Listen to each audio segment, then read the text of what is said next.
The Azerbaijan Medical Treatment eVisa is issued for travelers who need to visit the country for medical care. It allows entry for treatment, medical consultations, or health-related procedures.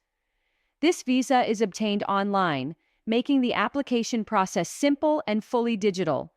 Applicants are not required to visit an embassy. To apply, travelers must have a valid passport and a recent photograph. An invitation from a recognized medical institution in Azerbaijan is required, along with proof of medical insurance and payment of the visa fee. The application involves completing the online form, uploading documents, and submitting the request.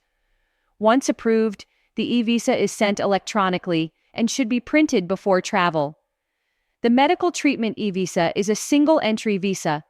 It is valid for 30 days from arrival and allows a stay of up to 14 days. Minors must apply separately through a parent or legal guardian. The Azerbaijan Medical Treatment e-visa ensures a smooth and organized entry process for medical travel.